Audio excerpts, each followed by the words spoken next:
mawa wa Lamulungu la Kanjedza chiyambinso cha Mlungu Woyera muno mu mpingo wa Katolika. Tiyeni tikhalire limodzi pano pa tiyankhule na Ambuye pamene tikusinkhasinkha komanso kumvetsera mawu a Mulungu. Mawu oyamba akuchokera m'buku la Prophet Yesaya mutu 50 ndime ya 4 mpaka 7.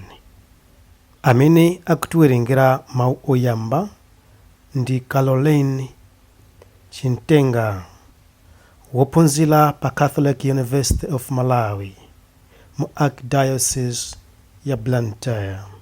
Mawu achiwiri akuchokera mu kalata ya Paulo Woyera kwa Afilipi mutu 2 ndime ya 6 mpaka 11.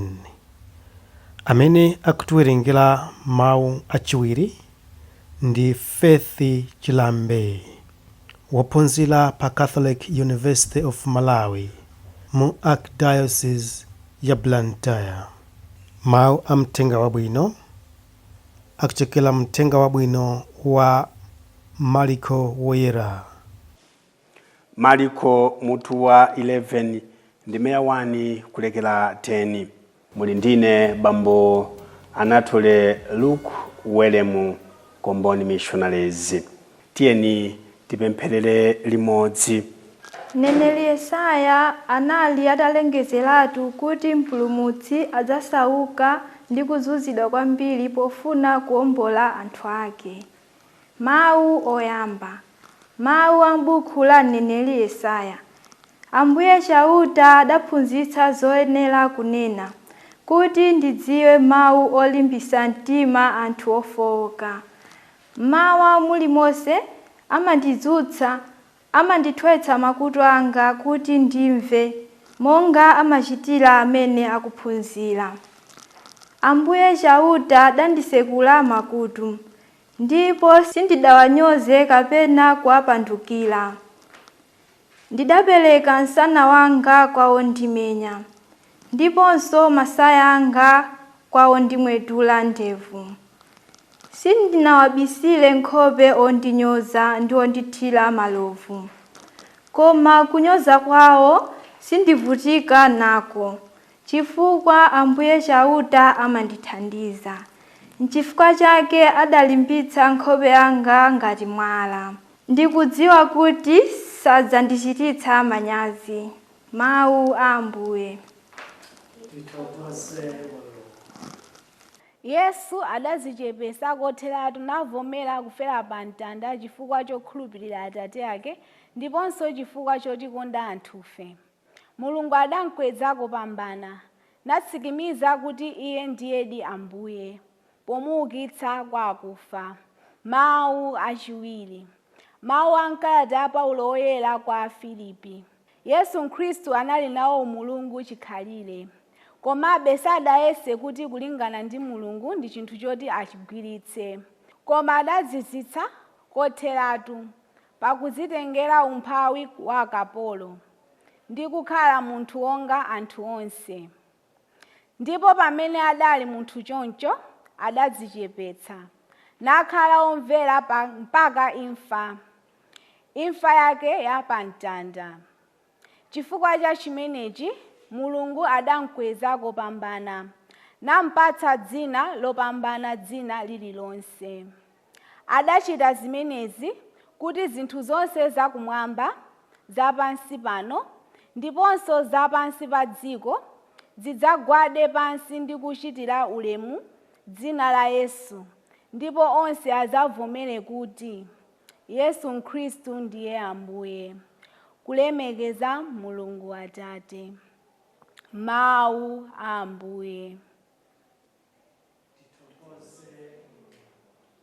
Ambuye akhale nanu. Mawu a muthenga wabwino monga adalembera Mariko Woyera. Ulemu kwa inu Ambuye. Mariko mutu wa 11 ndime ya 1 kulekera 10. Pamene Yesu ndi ophunzira ake adayandikira ku Yerusalemu, adafika ku Betfage ndi ku Betania, midzi ya ku phiri la Olivi. Ndipo Yesu adatuma ophunzira ake awiri nawawuza kuti tapitani m'mudzi muli kuonawo, mukangolowamo mukapeza mwana wa bulu ali chimangirire yemwe anthu sanakwerepo nkale lonse. Mukammasule ndi kubwera naye kuno. Wina akakakufunsani kuti bwanji mukuchita zimenezi, inu mukati Ambuye ali naye ntchito, koma adzamubwezeretsanso posachedwapa. Ophunzira aja adapitadi nakapeza mwana wa buluyo ali chimangirire pa khomo m'mbali mwa msewu, ndipo adayamba kummasula. Anthu anali pamenepo adawafunsa kuti kodi mwana wa buluyo mukummasuliranji? Ophunzirawo adawayankha monga muja adawawuzira Yesu. Tsono anthuwo adawalola kuti ammasule. Ophunzira aja adakampereka mwana wa buluyo kwa Yesu. Adayalika nsalu zawo pa nsana pa bulu paja, ndipo Yesu adakwerapo. Anthu ambiri adayalika nsalu zawo mu msewu, ndipo ena adayalikamo zitsamba zomwe adazithyola kuthengo. Anthu amene anali patsogolo ndipo amene anali m'mbuyo anali kufuwula kuti, lemekezani Mulungu, ngodala iye amene ali nkudza m'dzina la Ambuye. Mulungu adalitse ufumu wa Atate athu Davide umene uli nkudza tsopano. Lemekezani Mulungu kumwambamwamba. Umenewu ndi uthenga wa Ambuye. Ulemu kwa inu Ambuye Yesu Khristu. Tikutero kuti lero ndi Lamulungu la Kanjedza, ndipo tikuyamba Mulungu Woyera. Pa Chingerezi timati the Passion Sunday, pamene Ambuye Yesu akulowa mu Yerusalemu, ndipo monga momwe Marko akunenera kuti anthu anathyola nthambi naziyalika mu msewu. Enanso anatenga nsalu zawo nkuyala pamene Ambuye Yesu ndi buluja anakwerapo, ndipo mdipiti wa anthu umenewu udayamba kumuimbira, kumuchemerera, Hosana, Hosana mwana wa Davide, wakwera pa bulu timtame chifukwa ufumu wake sudzatha. Akumuchemerera zikuyenda bwino, akumuimbirira chifukwa ndi mfumu imene iwo amayembekezera kuti ikupita ku Yerusalemu, koma samadziwa kuti kodi mathero ake zikatha bwanji.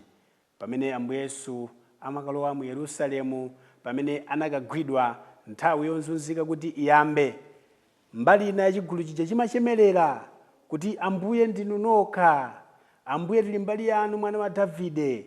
Kenaka gulu lomwe lija anthu ena adzayambanso kufuwula kuti mpachikeni, mpachikeni. Anthu omwe aja adzawafunsa Pilato kuti kodi musankhanji pakati pa Yesu mfumu ya Ayuda kapena Barabasi. Chigulu chija chinkamuchemerera polowa mu Yerusalemu, chitathyola nthambi zawo m'misewu, zidayalika nsalu zawo kuti Ambuye Yesu apondepo, adzana kuti ife ameneyo yayi koma Barabasi. Ndiye Ambuye Yesu akufuna atiphunzitse chinthu china chake, kuti muchigulugulu, muchifulimbiti cha anthu, mukhwimbira anthu tisamapusitsike. Tizidziwa kuti kodi ali mbali yanga ndani, amene akundichemerera muzoona ndani.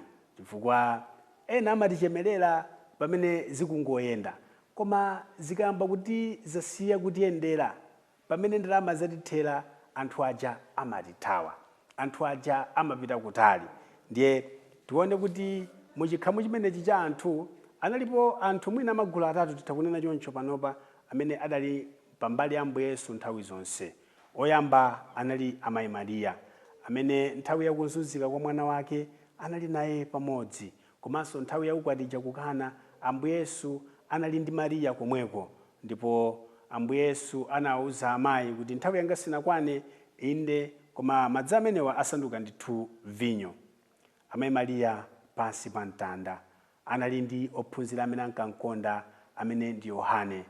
Pamene ankapereka moyo wawo akutatha ndi fadati, amayi nayu mwana wanu.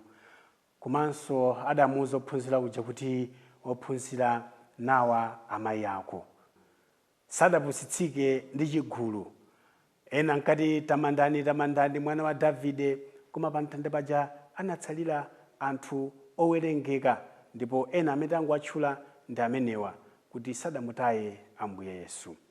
Ifenso pa moyo wathu alipo anthu amene amayimba nyimbo zotichemerera pamene zayenda. Alipo anthu amene tikafika m'mabwalo osiyanasiyana amatipatsa mayina mataito osiyanasiyana, avekere big big big fendima big, chifukwa kuti wallet yathu ndi yofufuma. Koma nthawi imene wallet yathu muzakhala zoti ndalama zathamo, onse aja adzatithawa. Anthu amatichemerera pamene inde takhala kumene pa udindo, atikweza kumene pa mpando. Anthu amatitamandira zosiyanasiyana, koma akazangotichotsa ntchito ndi pamene tidzadziwa kuti kodi amayi Mariya wanga ndani weniweni, amene amakhala naye munyengo ya maluzi komanso munyengo ya ndalama, pamene ndikukondwa, pamene ndikukwiya. Kodi Yohane wanga ndani, amene mwina muchigulu muja samamvekanso, amaphimbidwa ndi anthu amene amangoshauta kwambiri kuti hosana hosana, mpachikeni mpachikeni, koma Yohane nthawi ya mavuto adalipo ndipo ankamva naye chisoni. Ambuye Yesu anthu amenewa adawazindikira. Ifenso tili nawo anthu amenewa. Poyamba gulu loti tidye nawo, gulu loti timudyere, amene nthawi imene ifenso zimatiyendera olofoni namba yathu adalibe nayo ntchito, sankatimbira ndipo ankatithawa. Olo pa Facebook samafuna friend request, koma adangomva kuti tachoka point A kufika point B, tachoka mu mphawi kenaka tayiphula. Kodi muli ndi namba ya wakuti wakuti, muli ndi namba ya ajawa ndi abwana akumudzi kwathu, koma chiyambi kumudziko mwina sitinkachezera naso yayi. Anthu amatifuna pamene zayenda. Anthu amamba kufufuza za ife pamene ali nafe ntchito. Ndipatseni namba yakuti yakuti andifunire malo a mwana wa skulu, ndipatseni namba yakuti yakuti mwina ndili ndi ulendo ndikagona kwawo, ndipatseni namba yakuti yakuti andithandize kukonza passport. Koma nthawi imene sankadziwika anthu aja sitinkafuna. Komanso Ambuye Yesu afuna atiphunzitse kuti alipo anthu ena mu mphawi wathu anali omwewo, anali a Mariya, anali a Yohane. Komanso pamene ife taphula sadasintha anthu aja, zimakhala kwa ife kumawataya dala anthu aja, nkumakacheza ndi anthu amene mwina takumana nawo tawadziwa zinthu zitera kale. Ngodala munthu amene amakhala ndi bwenzi limene adachoka nalo kutali. Ngodala munthu amene amasunga manambala a anthu amene adamuthandiza mwina nthawi ya ma application imene kumamulembesa mtima. Adalipo anthu amene aja tisamayiwale. Amene aja akamasangalala, amene ajawo akamayankhula bwino za ife, timakhala kuti tikulandira madalitso ochuluka kwambiri pa moyo wathu. Ndipo palinso Mulungu amene sadamutaye Ambuye Yesu mu nthawi zonse. Mulungu anali naye pachiyambi, anali naye ku desert kuja ku chipululu nthawi imene amakasala, Satana ngakhale adamuyesayesa, miyala isanduke bredi. Mulungu ali nayebe mpaka pa mtanda, mpaka akauka kwa akufa, chifukwa chimene chimuukitsa Ambuye Yesu kumanda ndi mzimu wa Mulungu woukitsa kwa akufa. Ndiye pali magulu amenewa, amayi Mariya, Yohane amene adali ophunzira amene ankankonda kwambiri, komanso Mulungu amene ndi abwenzi osaona nyengo. Zimangovuta abale anga okondeka. Bwenzi lenileni losaona nyengo amene lokhala Mulungu ameneyu, amene sakumutaya Ambuye Yesu, amene lokhala amayi Mariya, amene lokhala Yohane mpostoli amene ankankonda kwambiri Ambuye Yesu Khristu. Ndipo mu Miyambo 30 ndi 7 timawerenga mawu a uguli amene adanena kuti Mulungu wanga musandipatse kulemera kapena kusauka. Mukandipatsa kulemera ndidzakuyiwalani, mukandipatsa kusauka ndzamba kuba ndzanyozitsa dzina lanu. Mundipatse chikatikati, ndizipeza bredi, ndizipeza thelele lakuti ndikamwa ndizikhuta nkumapitiliza kukuyamikirani. Hosana hosana mwana wa Davide timtame.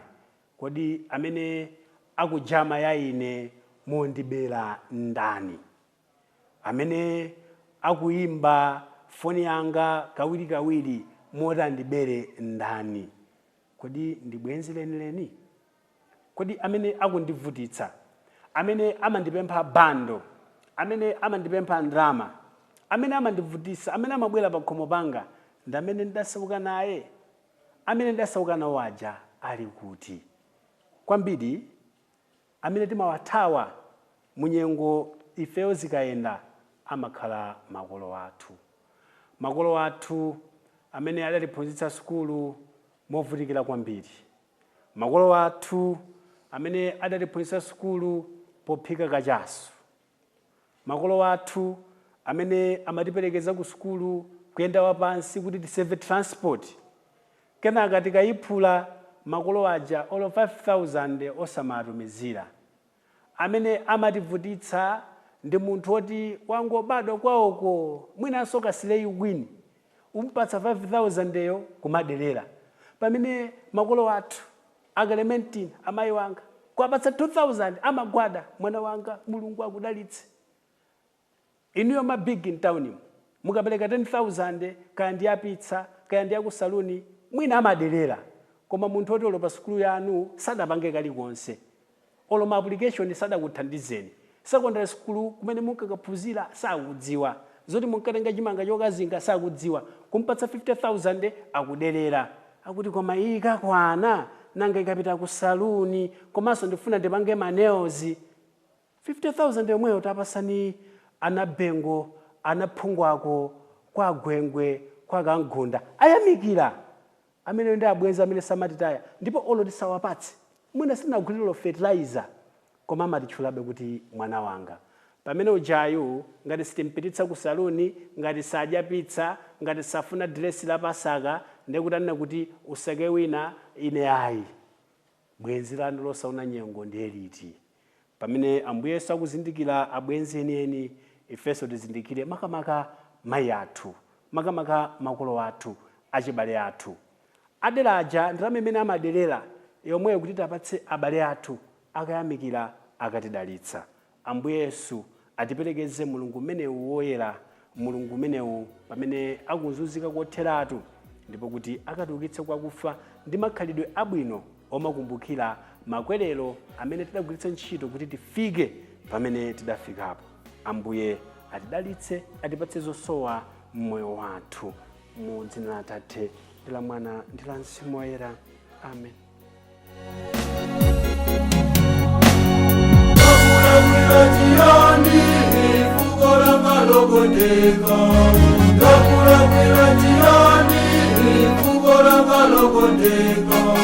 Ndakura kwira chiyani